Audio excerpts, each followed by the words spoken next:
अस्सलाम वालेकुम दोस्तों, फ़नी लतीफ़ों में खुश आमदीद। उम्र बढ़ती जा रही है और हरकतें सुधरने का नाम ही नहीं ले रही। मेरी नहीं तुम लोगों की, मैं तो मासूम हूँ। अगर कोई घर में हाथ पर हाथ रखे बैठा है तो यकीन कर ले या तो मोबाइल चार्ज पर लगा है या फिर वाईफाई भी नहीं आ रहा।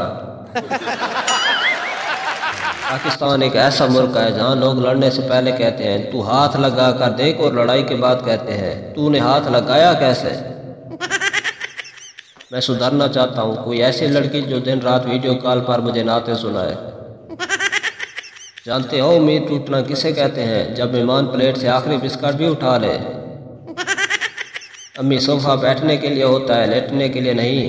मैं यहाँ तो चप्पल भी पहनने के लिए होती है, मारने के लिए नहीं। एक और पड़ गई। मैंने रिश्ते करवाने वाली आंटी को कहा, आंटी जी मैं जहेज नहीं लूँगा। आंटी बेटा तुझे कोई लड़की दे दे, ये भी बड़ी बात है। मौलवी साहब ने देखा बिरयानी में बड़ा सा लेग पीस दूसरी तरफ है तो थाल घुमा कर अपनी तरफ कर दिया। किसी ने पूछा मौलवी साहब ये क्या? मौलवी साहब बोले मुर्गे के पाँव किबले की तरफ थे।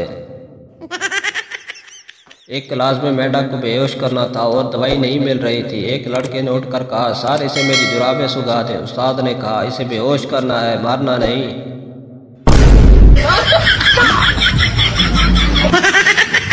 दोस्तों वीडियो अच्छी लगी है तो इसे लाइक करें, चैनल को सब्सक्राइब करें। मिलते हैं इंशाल्लाह नेक्स्ट वीडियो में, तब तक के लिए अल्लाह हाफिज़।